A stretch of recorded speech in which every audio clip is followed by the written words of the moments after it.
O nosso Senhor merece uma palma bem mais forte. Aleluias. Louvado é o nome do Senhor. Ainda que não haja fruto na vide, quando cantamos, este hino é muito bonito, mas o crente cheio da unção, ele passa as lutas, atravessa o mar vermelho, sai do lado de lá. Eu gostaria que todos ainda de pé pudessem abrir as suas Bíblias. Aqui temos um crente cheio de unção, um crente que não se curva diante das adversidades da vida. Jó, capítulo 42, do verso 1 ao verso 16. Eu começarei hoje a mensagem de trás para frente, como na leitura do hebraico. O crente cheio da unção. Vocês prestaram atenção o que o crente cheio da unção faz? Observaram? Durante o hino, o crente cheio da unção atravessa desertos, atravessa tempestades, e ele sai do lado de lá. Livro de Jó, capítulo 42, verso 1 ao verso 16, que diz: Me perdoem os que estão nos acompanhando em suas casas. A leitura que vocês estarão acompanhando será um pouco diferente da que eu estarei fazendo aqui uso, por questão de compreensão, de facilitar a leitura compreensiva. Então Jó respondeu ao Senhor e disse: Bem sei que tudo podes, e nenhum dos teus planos pode ser frustrado. Tu perguntastes: quem é este que, sem conhecimento, encobre os meus planos? Na verdade, falei do que eu não entendia, coisas que são maravilhosas demais para mim, coisas que eu não conhecia. Dissestes: escute, porque eu vou falar. Farei perguntas e você me responderá. Eu te conhecia só de ouvir, mas agora os meus olhos te veem. Por isso, me abomino e me arrependo no pó e na cinza. Depois que o Senhor falou estas palavras a Jó, o Senhor disse também a Elifaz o temanita: A minha ira se acendeu contra você e contra os seus dois amigos, porque vocês não falaram ao meu respeito o que é reto, como o meu servo Jó falou. Agora peguem 7 novilhos e 7 carneiros e vão até ao meu servo Jó e ofereçam holocaustos em favor de vocês. O meu servo Jó orará por vocês, e eu aceitarei a intercessão dele, para que eu não os trate segundo a falta de juízo de vocês. Porque vocês não falaram ao meu respeito o que é reto, como o meu servo Jó falou. Então Elifaz o temanita, Bildade o suíta, e Zofar o naamatita foram e fizeram o que o Senhor lhes havia ordenado. E o Senhor aceitou a oração de Jó. O Senhor restaurou a sorte de Jó, quando este orou pelos seus amigos. E o Senhor lhe deu o dobro de tudo o que tinha tido antes.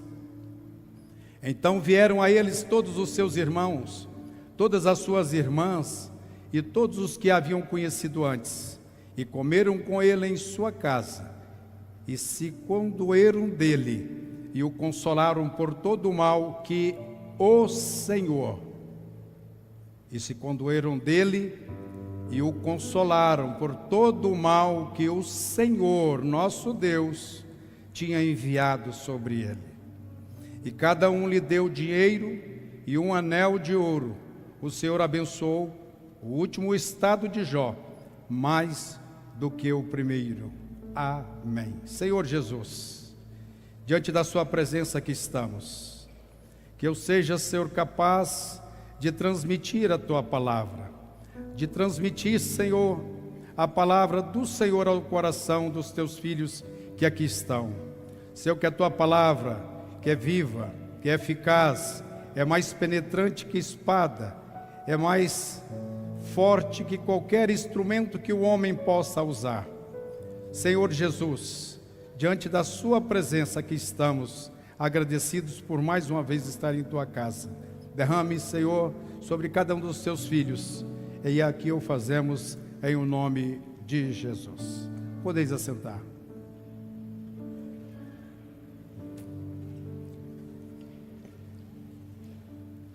Eu devo confessar aos irmãos que em 52 anos de vida, 32 anos de separação ao pastoreio, 32 anos de vida de separação ao pastoreio, eu sempre procurei não abordar o livro de Jó. Não é um livro que eu me sentia bem ao falar desse livro. Esse livro é um dos livros mais agressivos, indigestos que nós temos na Bíblia. Não é um livro fácil de se compreender, não é um livro simples. É um livro que causa confusões apologéticas até. É um livro que, para os corações que desprezam a Deus, é um argumento contra Deus. Mostra um Senhor cujo propósito principal é glorificar-se a si próprio. O livro de Jó não apenas apresenta a história de um homem em profundo sofrimento, mas ele é um livro que ele apresenta um Deus sendo glorificado através do sofrimento do seu filho. É uma mensagem escandalosa para muitos. É uma mensagem escandalosa até mesmo para os servos do Senhor. É uma mensagem que, se pudermos, diante dos livros da Bíblia, nós não leríamos os 42 capítulos que narra uma história verdadeira, não é uma história fictícia, não é um conto de carunchinhas, mas é uma história de um Deus que está no controle de todas as coisas.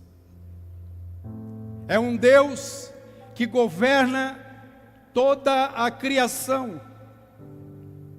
Tempos atrás, o pastor John Piper, um servo de Deus, que ministra ali na América do Norte, ele escreveu um livreto, e naquela época da pandemia, eu recebi esse livreto no meu iPad.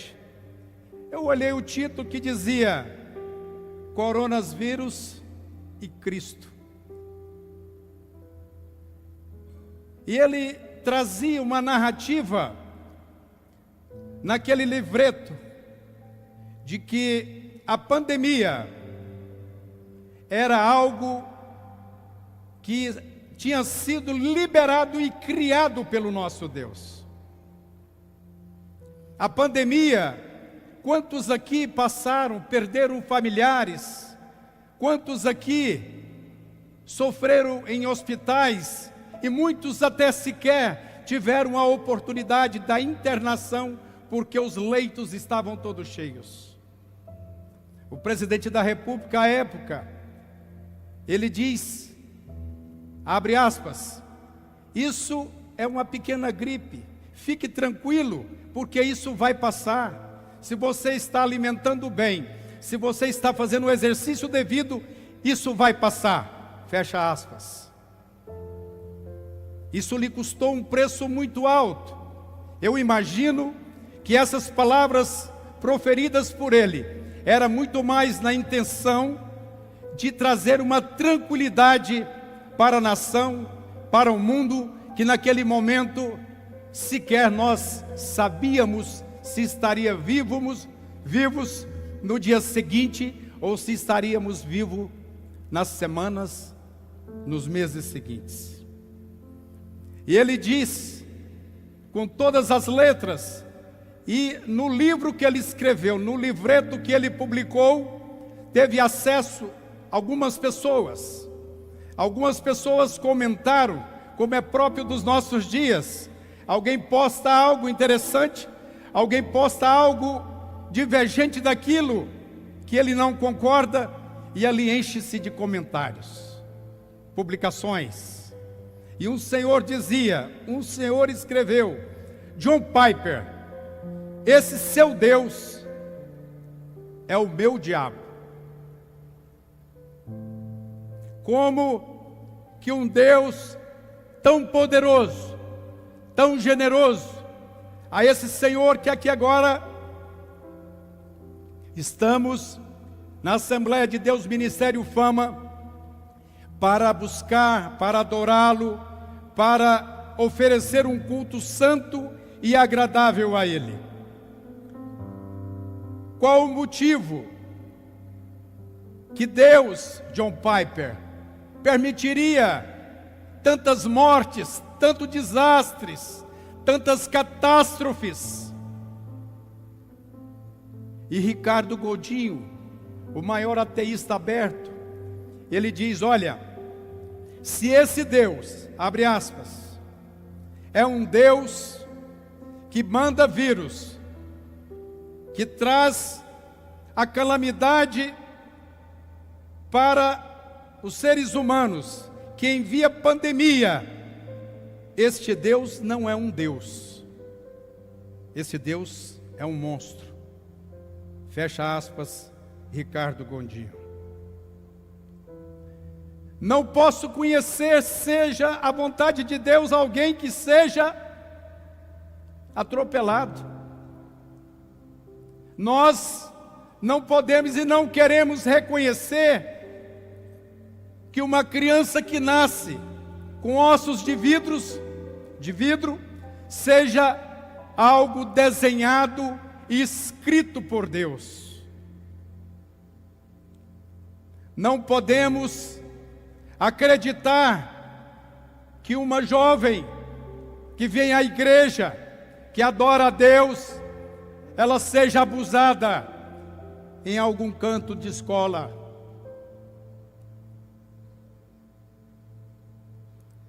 Não podemos conceber um Deus que concede, que permite, que age de uma forma divergente da que nós pensamos e esperamos. O Deus em que nós servimos, Ele é um Deus que não se deixa engarrafar. É um Deus que não se deixa ser domado por nós. Tempos atrás, eu tive a curiosidade de fazer um estudo sobre a palavra feitiçaria. Na etimologia da palavra feitiçaria, eu encontrei uma significância interessante para esta palavra. Dizia, quem é feiticeiro? São todos aqueles que tentam ou que querem manipular o divino. São todos aqueles que querem dar ordem para Deus ou dar ordem para o diabo.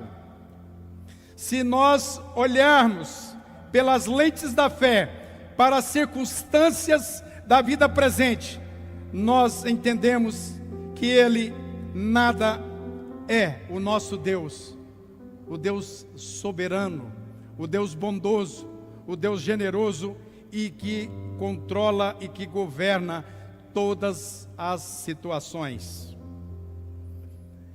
No livro de Jó, capítulo 1, verso 1, Jó começa no primeiro capítulo explicando o papel principal dessa personagem. Ele começa trazendo a história real de Jó. E ele começa pelo verso 1, capítulo 1, verso 1, por favor, que diz: havia um homem na terra de Uz, cujo nome era Jó. Este homem era íntegro e reto, temia a Deus e se desviava do mal. Nasceram-lhe 7 filhos e 3 filhas. Tinha 7.000 ovelhas, 3.000 camelos, 500 juntas de bois e 500 jumentas. Também tinha muitíssima gente a seu serviço, de maneira que este homem era o homem mais rico do Oriente. Os filhos dele iam às casas um dos outros e faziam banquetes, cada um por sua vez, e mandavam convidar as suas 3 irmãs a comerem e a beberem com eles. Quando se encerrava um ciclo de banquetes, Jó chamava os seus filhos e os santificava. Levantava-se de madrugada e oferecia holocaustos, segundo o número de todos eles, pois já pensava assim: talvez os meus filhos tenham pecado e blasfemado contra Deus em seu coração. Jó fazia isso continuamente. Estou sacrificando, pode ser que um dos meus filhos tenha pecado. Eu já vou apresentar a oferta pela possibilidade deste pecado. A gente tem pelo menos 4 realidades sobre Jó sendo ditas aqui nessa introdução. Primeiro, Jó era um homem justo. Não havia motivo pessoal para que Jó sofresse tudo o que ele sofreu. Vocês devem conhecer a história de Jó. E é interessante, para que a nossa fé se consolide, para que a nossa esperança se prolongue, para que de fato nós acrescentamos à nossa vida cristã aquilo que Deus quer e precisa trabalhar em nós. Jó, passando por um período intenso de sofrimento, e Jó sofreu mesmo sendo íntegro, reto. Segundo lugar, Jó era um homem próspero. Jó não era alguém que recebe salário mínimo e que vive numa magrela. Vocês conhecem alguém que recebe um salário mínimo? No fim do mês fazem contas para fechar o caixa, em desespero. A palavra de Deus diz que Jó era o homem mais rico do Oriente. Estudiosos, eles tentam calcular as fortunas de pessoas que já estão no passado. Jó mesmo pertencendo ainda à época dos patriarcas, Jó sendo um dos patriarcas, eles conseguiram, alguns estudiosos de fortunas, eles chegaram a uma conclusão: tanto Jó quanto Salomão foram os homens mais ricos que já existiram na terra. Hoje nós acompanhamos pessoas que têm bilhões, e a história desses historiadores financeiros, eles dizem que tanto Salomão quanto Jó ultrapassaram, trazendo os valores para os nossos dias, a mais de US$1 trilhão. É este homem mais rico de todo o Oriente. E se falando em riqueza, no Velho Testamento, nós temos um Deus, um pacto da aliança, de que a promessa de Deus, ela era representada ao povo de Israel, mediante a prosperidade que Deus trazia para esta nação. Aqui a gente tem um livro muito antigo, mas que ainda faz parte de Deus gerir a dispensação, onde Deus procura, onde Deus traz para aqueles que o buscam como sinais de que a bênção dele está sobre essas pessoas. Em terceiro lugar, deste texto em que lemos, Jó tinha uma família íntegra. Jó não foi simplesmente um homem que cuidou da sua vida de fé, mas Jó, ele cuidava também da sua família. E aqui, quando nós estamos ministrando a palavra de Deus, quando nós estamos ministrando a palavra do Senhor, ao tempo que o Espírito Santo de Deus fala à igreja, o Espírito Santo também de Deus fala àquele que está ministrando.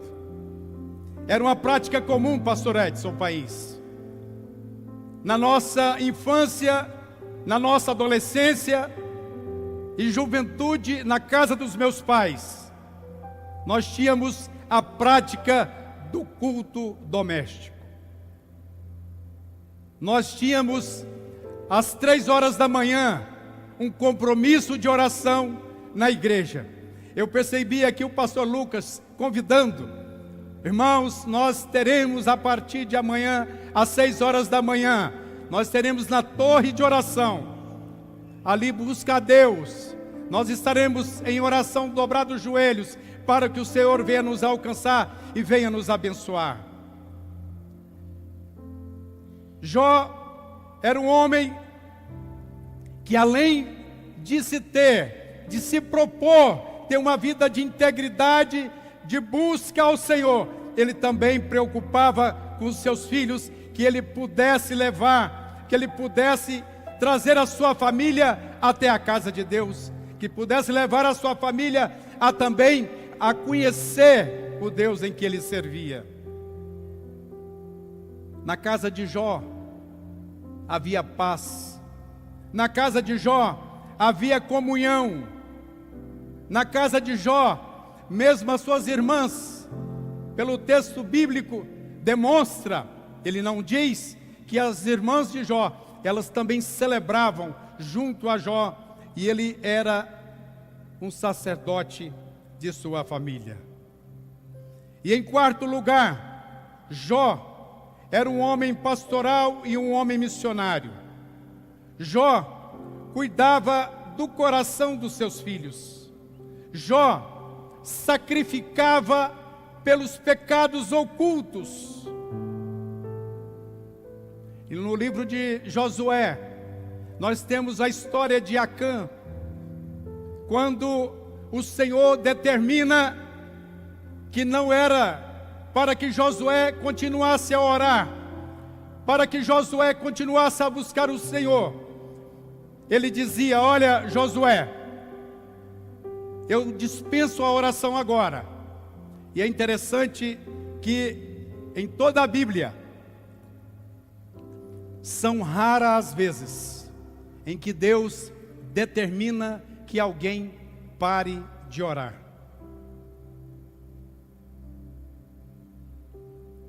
Que Deus mande que alguém não faça o exercício da busca por Ele. Que oração nada mais é do que nós estarmos em sintonia e em comunicação com o nosso Deus. E Deus determina a Josué: o que vocês estão fazendo?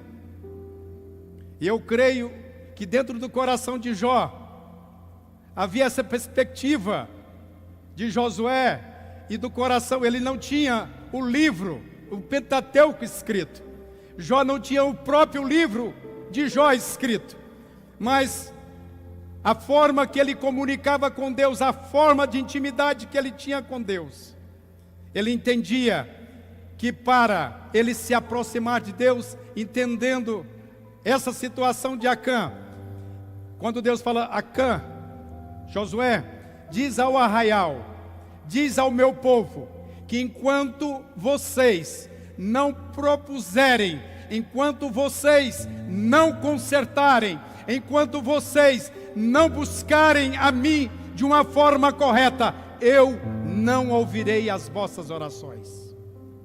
E eles estavam confiantes. Eles haviam pelejado contra Jericó, uma potência mundial daquela época. Eles haviam vencido. Eles haviam pleiteado e batalhado contra diversas nações. E todas eles eram vitoriosos. Mas eles vão a Ai, uma currutela, uma cidadezinha pequena, e eles falam: aqui é de mamata, aqui é de graça, nós vamos ganhar isso aqui facilmente. E naquela batalha eles são totalmente derrotados.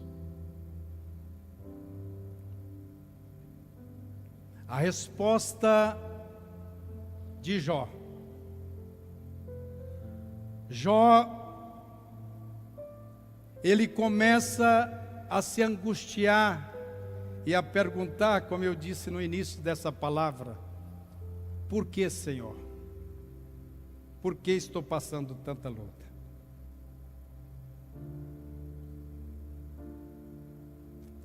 E a resposta de Jó, ela não está na terra. A resposta de Jó, ela não está entre nós. Jó, ele observa, ele faz uma autoanálise, ele sacrificava por antecedência, confessava por antecedência, mas a resposta dele não estava na terra e ele não podia entender o que os céus estava ministrando sobre a vida dele.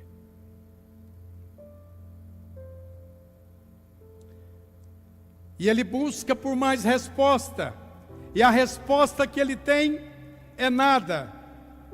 Quando a gente passa por sofrimentos, quando a gente adoece, quando as coisas começam a dar errado, a primeira atitude que nós temos é de perguntar a Deus: por quê? Por que, Senhor? Começamos a mapear as nossas transgressões, os nossos pecados, e é certo que assim o fazemos. E a palavra de Deus nos diz para que assim o pratiquemos. Ele nos manda, em 1 Coríntios capítulo 11, ele fala: olha, antes de você participar do meu corpo, antes de você comer da minha carne e beber do meu sangue, faz uma autoanálise. Mas eu creio que Jó, ele fazia análise de todo tipo, mas a resposta não estava aqui nos nossos dias. A resposta estava e está na eternidade. A gente olha para Jó, do capítulo 6 ao verso 12, e encontra a resposta para a pergunta mais à frente que Jó está tentando, de por que ele sofre tanto, do que ele busca tanto, do que ele se penaliza tanto. No dia em que os filhos de Deus vieram apresentar-se diante do Senhor, veio também Satanás entre eles. Então o Senhor perguntou a Satanás, veja bem que aqui temos um diálogo. Semana passada uma pessoa me pergunta, fala: vem cá, Deus recebe o diabo em audiência? Eu falei: não é que Deus receba o diabo em audiência, é porque o diabo, Conforme Martim Lutero disse, ele sendo um cachorro de Deus, ele só pode ir, ele só vai até onde Deus permita que ele vai. Então veio Satanás entre eles. Então o Senhor perguntou a Satanás: de onde você vem? Satanás respondeu ao Senhor: de rodear a terra e passear por ela. E o Senhor disse a Satanás: você reparou o meu servo Jó? Não há ninguém como ele na terra. Ele é um homem íntegro e reto, que teme a mim e se desvia do mal. Então Satanás respondeu ao Senhor: será que é sem motivo que Jó teme a ti? Não é verdade que tu mesmo pusestes uma cerca ao redor dele, da sua casa e de tudo o que ele tem? Abençoastes a obra de suas mãos, e os seus bens se multiplicaram na terra. Mas estende a tua mão e toca em tudo o que ele tem, para ver se ele não blasfema contra ti na tua face. Então o Senhor disse a Satanás: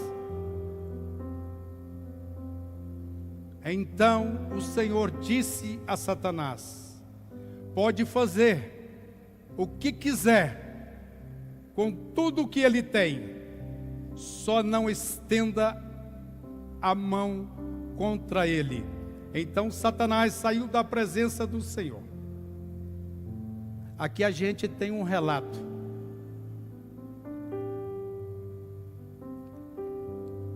de Satanás se apresentando ao Senhor. Em toda a Bíblia está clara: todos seres angelicais, todos os seres angelicais, eles vêm e prestam submissão a este Deus em que servimos. Já caminhando para o final,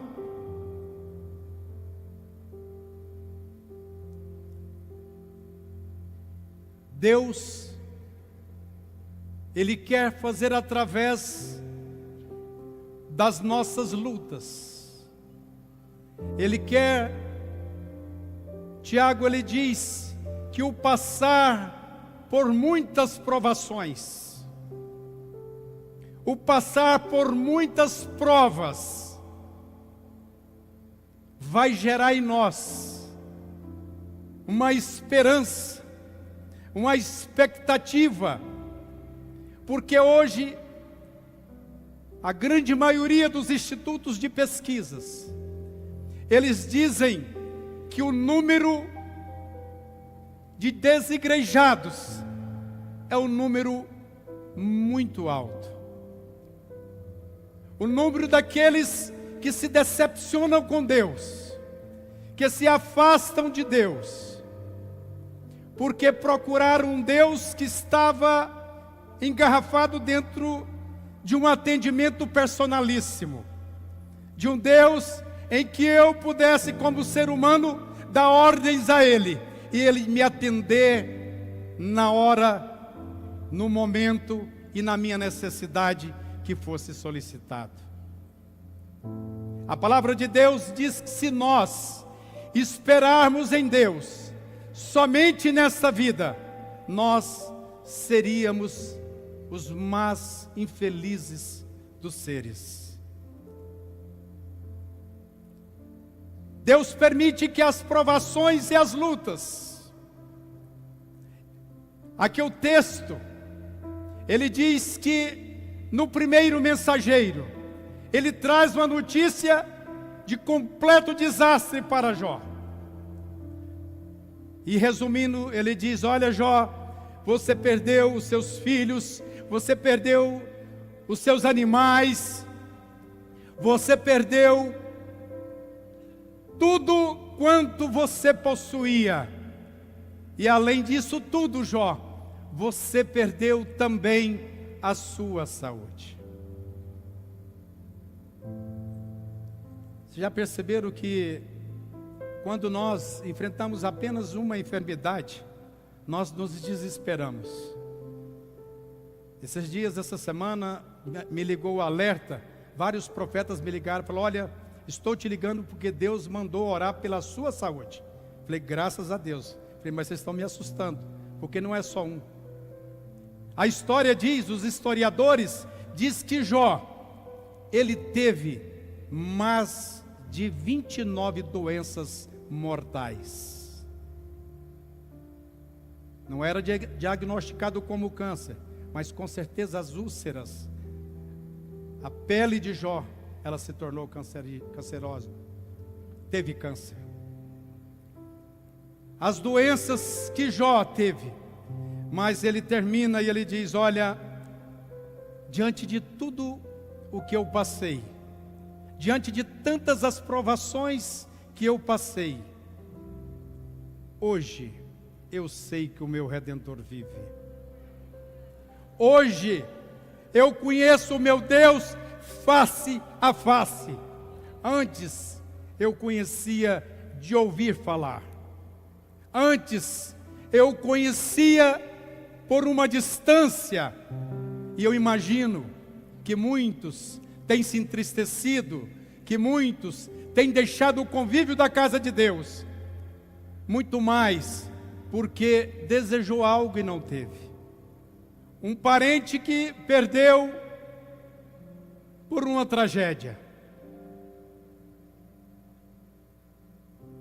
Mas a palavra de Deus diz, possivelmente Paulo escrevendo Hebreus, ele diz que a fé é a certeza das coisas que não vemos, mas nós acreditamos que o nosso Deus, que dá ordem aos anjos, que dá ordem aos demônios, que dá ordem ao diabo, ele não pode tocar em um fio do seu cabelo sem que tenha autorização do nosso Deus.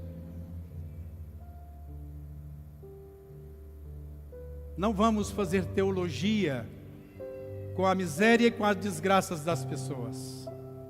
Muitos dizem: olha, o irmão Bildade, olha, você está passando por esta luta, porque você está em pecado.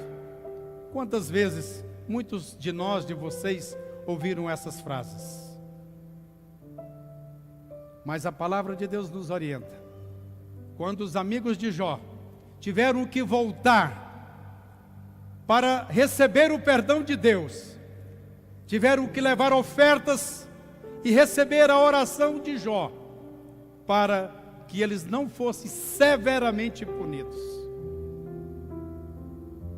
Quando estivermos frente a um irmão que passa por luta, a palavra de Deus nos orienta que tomamos cuidado para que não caiamos. Mas se tiver um irmão nosso em queda, que nós sejamos o ombro amigo para levantá-lo. Nesta noite, o Deus de Jó, quão glorioso é poder, dentro do meu coração, depois de tanta tragédia, Jó, ele olha para cima e ele diz: eu sei que o meu Redentor vive. Nenhum dos teus planos podem dar errados. Nenhum dos teus desígnios podem ser frustrados, porque o Senhor é o Deus soberano sobre todas as coisas. Não há nada que pode fugir do teu alcance. Não há profundidade que alguém possa se esconder do nosso Deus. Se entrar no mais profundo mar, lá o Espírito do nosso Deus está. Se formos às mais altas das alturas, o nosso Deus também estará lá.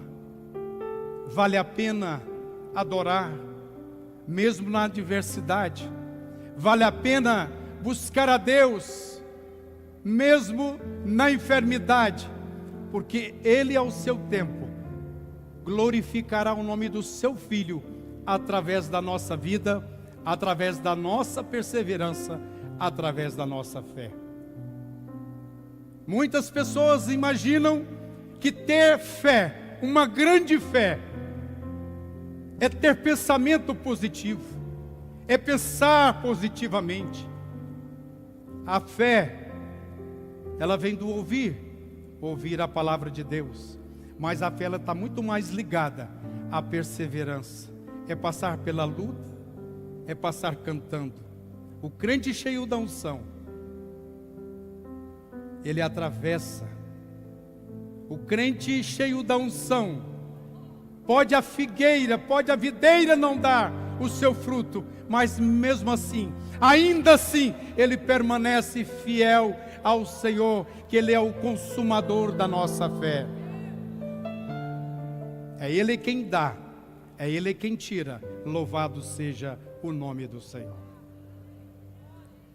Se o casamento acabou,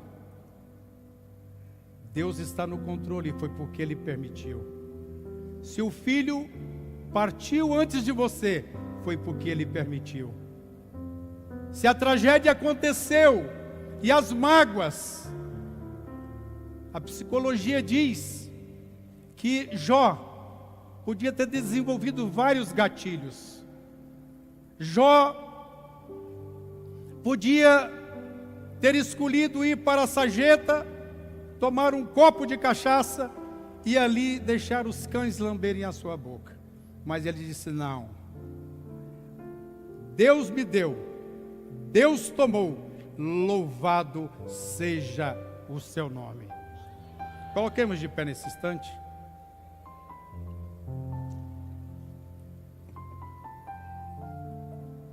Eu quero sempre adorar a este Deus. Esse Deus que Ele não disputa espaços de senhorio e de poder com Satanás. Não. Eles não estão em um duelo para medir a sua força. Não. A vitória já é garantida. A vitória é certa. A vitória veio para nós através da morte do seu Filho, o Senhor Jesus Cristo. E Ele nos deu o direito da vida eterna. Ele nos deu o direito do pago do que nós devíamos ao inferno. Estávamos condenados com o mundo à perdição eterna. Mas Deus, Ele amou o mundo de uma maneira tão intensa, tão grande, que deu o seu único Filho para mim, para você.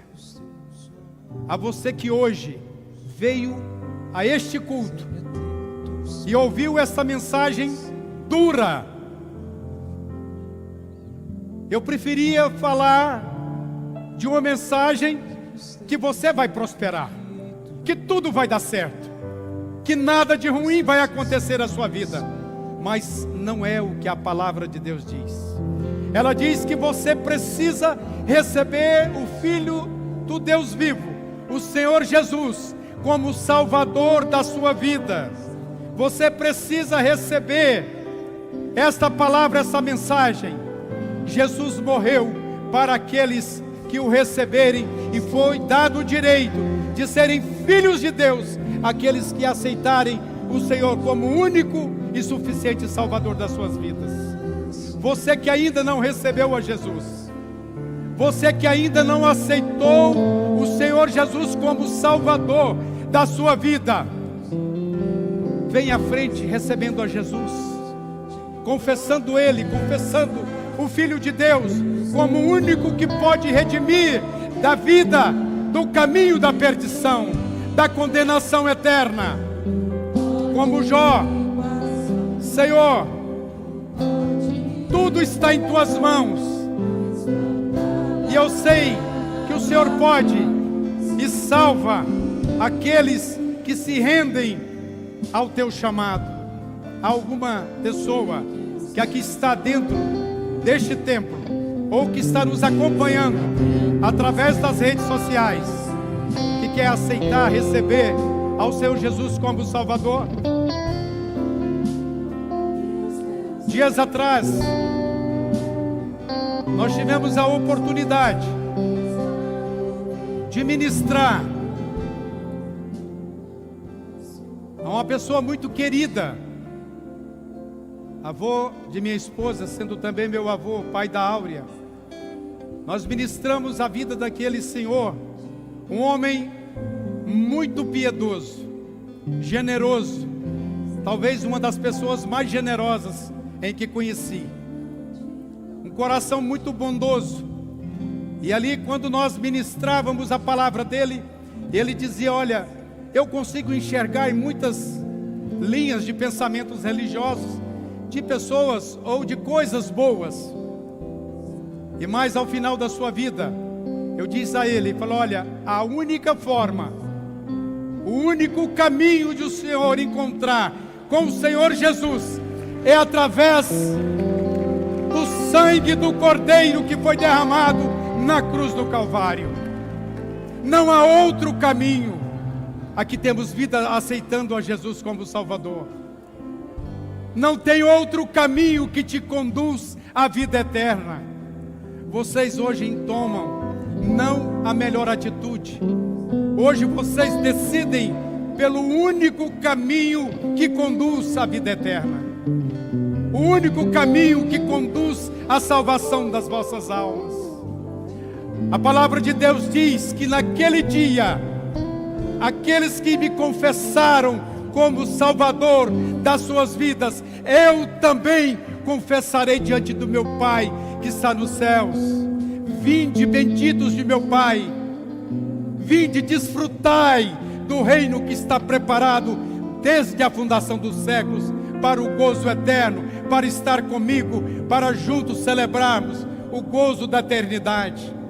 Será muito triste para aqueles que não receberem a Jesus como o Salvador das suas vidas, que o mesmo Senhor, que hoje é nosso advogado, Ele vai dizer: afastai de mim, malditos, para o fogo eterno com o diabo e os seus anjos. Eu quero que cada um dos irmãos, que cada um daqueles que ainda não receberam a Jesus, possam receber e ouvir: vinde, bendito do meu Pai. Venha, venha para o gozo eterno. Onde está Abraão? Onde está Isaac? Onde está Jacó? Onde está Abigail Carlos de Almeida? E onde está, eu creio pela fé, Joaquim Leite, que estão descansando, esperando o dia da igreja ser arrebatada, o dia da ressurreição. O momento hoje é oportuno para que você receba ao Senhor Jesus como Salvador da sua vida. Há mais alguém que queira receber a Jesus? Pastor, se é algo tão bom, se é algo tão nobre, se é algo tão prazeroso, por que o senhor está insistindo? Porque eu tenho convicção de que só morarão, só estarão no gozo eterno com o nosso Salvador Jesus Cristo aqueles que hoje confessarem a Ele como o único e suficiente Salvador das suas vidas.